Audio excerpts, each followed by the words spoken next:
So the question is about HLA, which is a specific antigen that you find on cell surfaces, and beta-glucans. Very briefly, HLA B27 is not a contraindication to 1316 beta-glucans. Takže HLA, otázka sa vzťahuje na HLA, ktorá je nejaká látka, ktorá je na povrchu buniek, ale nie je to kontraindikácia. Tá HLA nie je kontraindikáciou beta-glukánov. And the reason for that is that the immunological problems which may be associated with HLA B27 primarily involve the adaptive immune system, and the beta-glucans are acting primarily on the innate immune system. Takže dôvodom toho je, že to HLA B27 to priamo pôsobí v imunnom systéme, kým beta-glukány, imunoglukány len dostanú do pohybu alebo napomáhajú imunnému systému.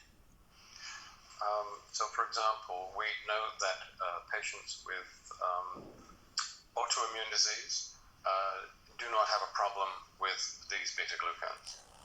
Napríklad vieme, že pacienti, ktorí majú autoimúnne choroby, nemajú problém s touto látkou, alebo nespôsobujú ich problém s látkou. We know that patients who have received xenografts, transplants, a transplanted heart or a kidney, we know that they do not have problems with the beta-glucans either. Vieme, že ľudia, ktorí mali transplantáciu, napríklad transplantáciu srdca, taktiež ani pre nich nespôsobujú problém beta-glukán.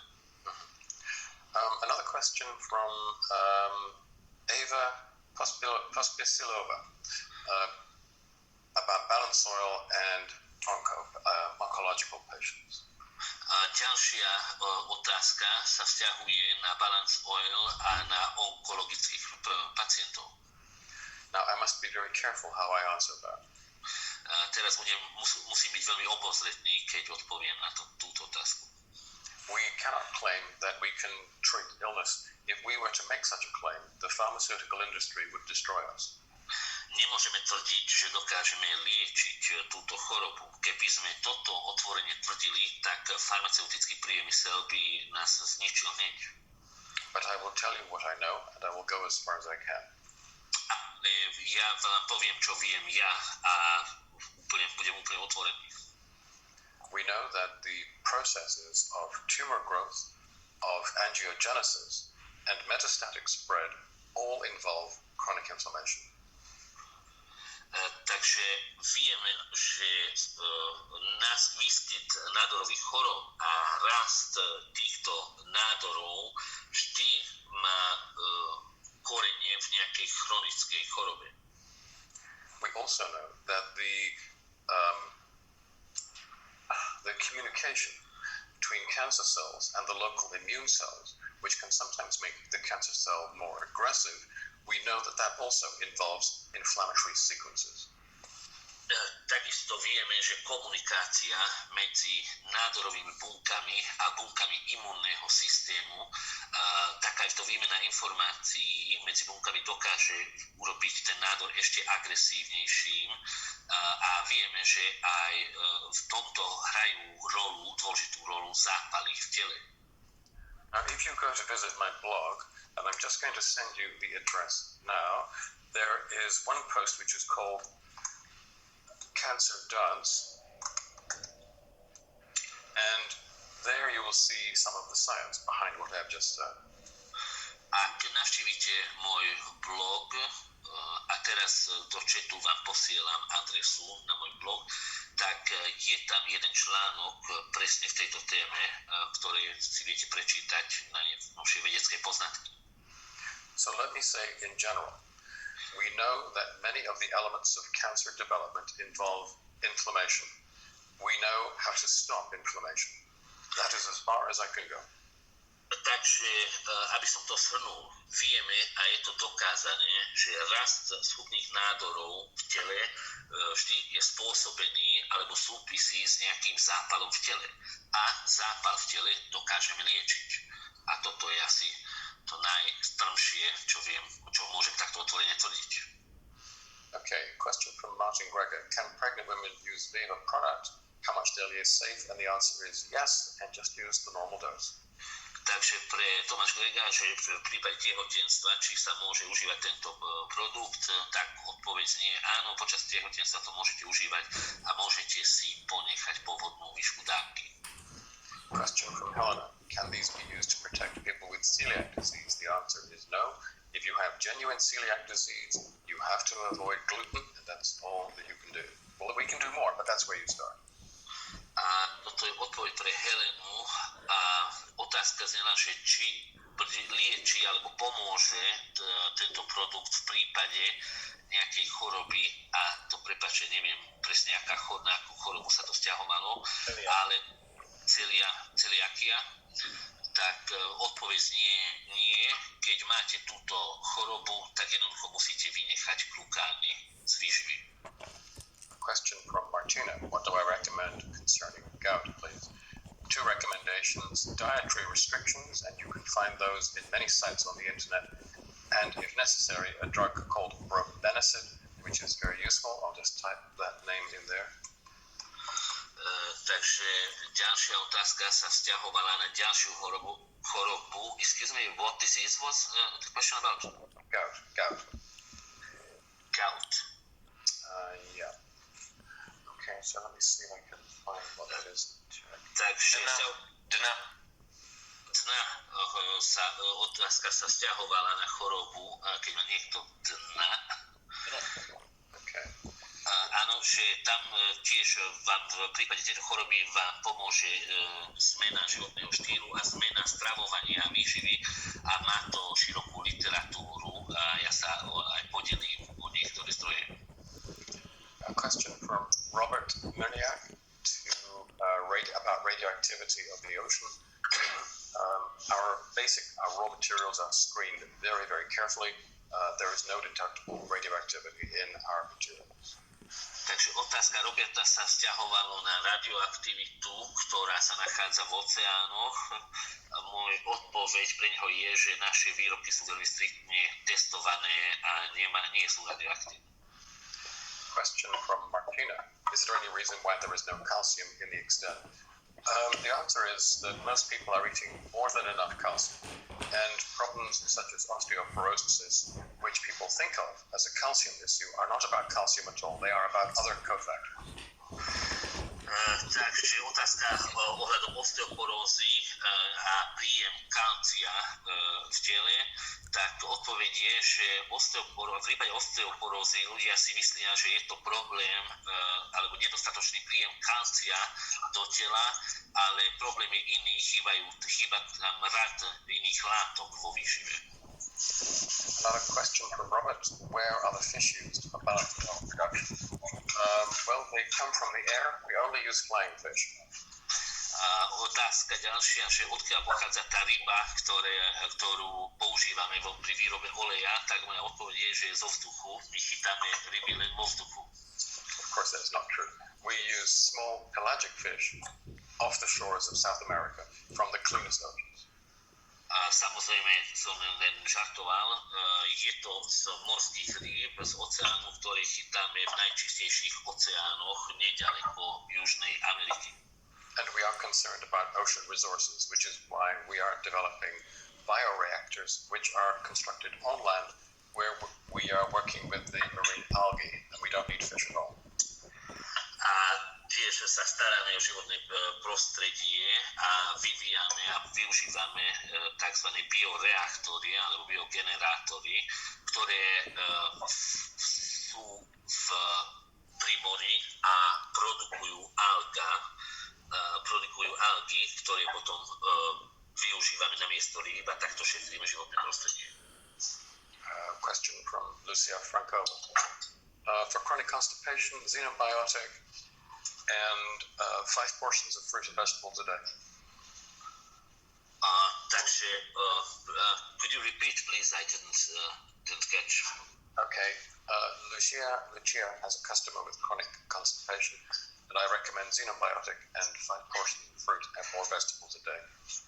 Takže pre Luciu, ktorá má nejakú chorobu, tak pre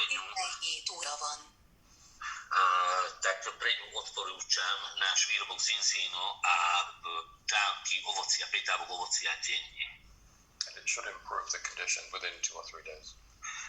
A to by malo zlepšiť jej stav za 3 alebo 4 dní.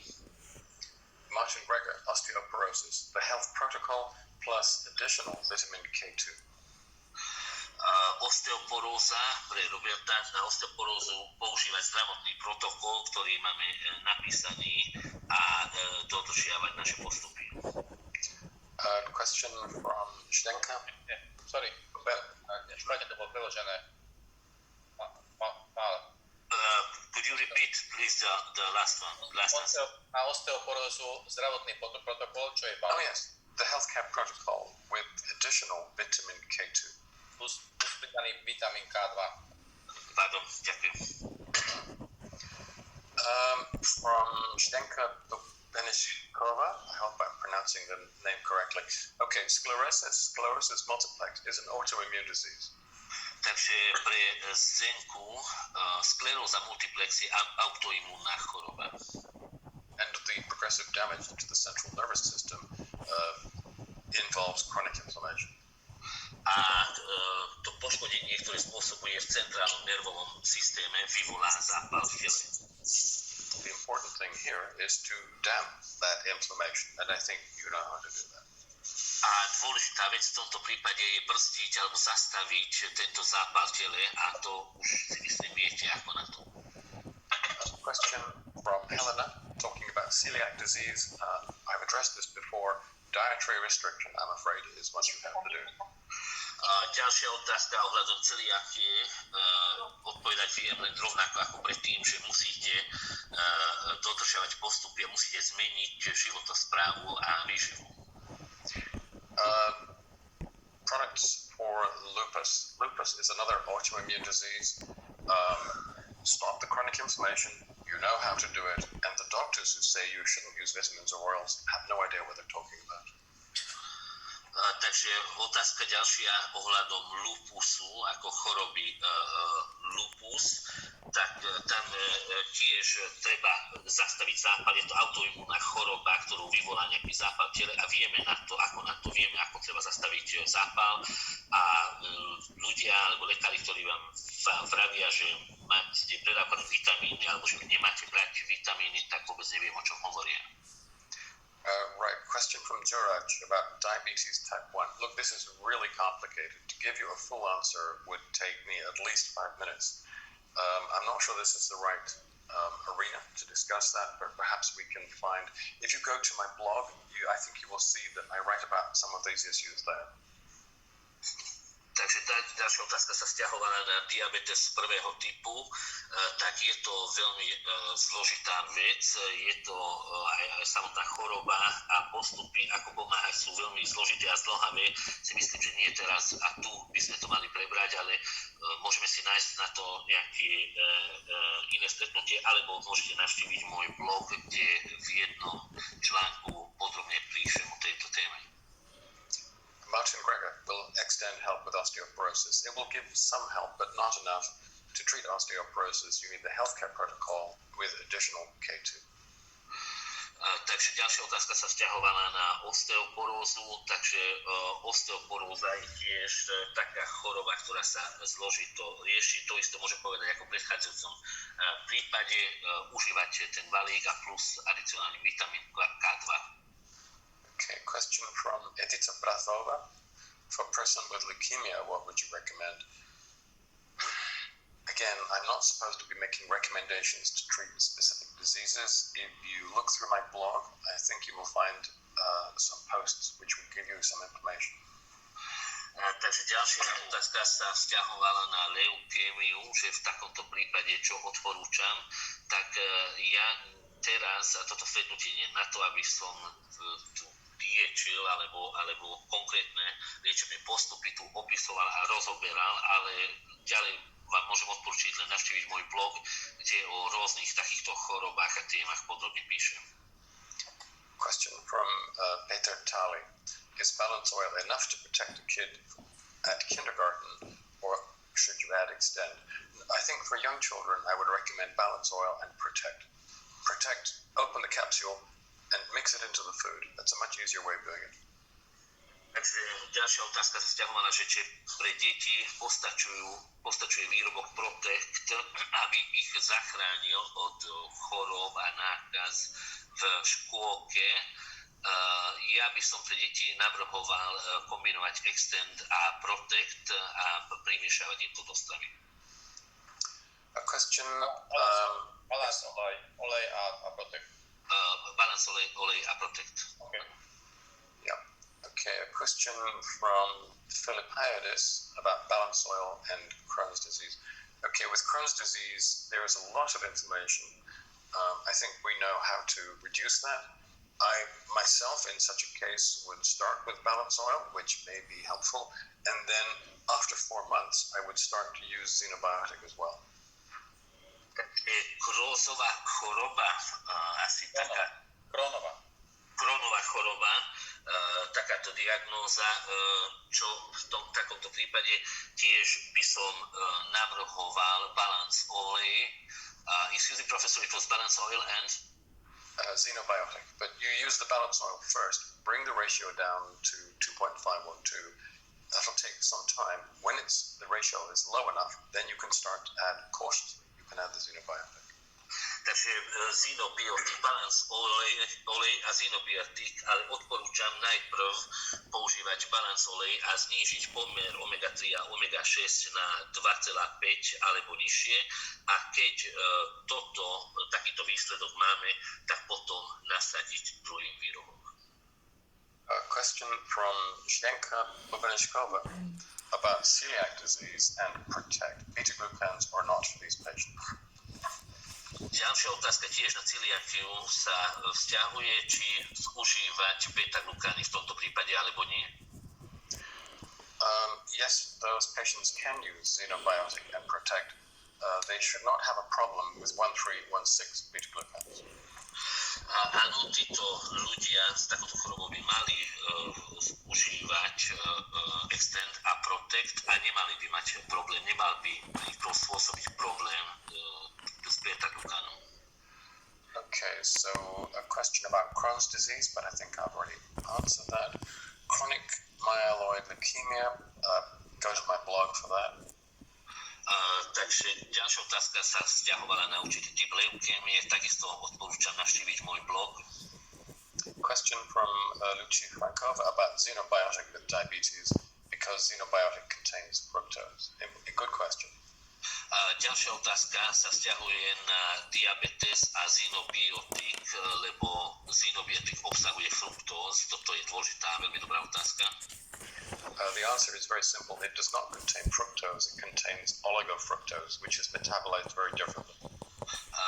Odpoveď nie, tento výrobok neobsahuje fruktóz, ale oligofruktózy, čo je iný typ látky a inak sa správa v tele. Metabolizm. So diabetics can use xenobiotic without any problem. Takže diabetici si môžu užívať xenobiotik bez problému. Question from Michael Makura about balance oil in animals. Can you use it? The answer is yes. Basically, balance oil can be used by all mammals.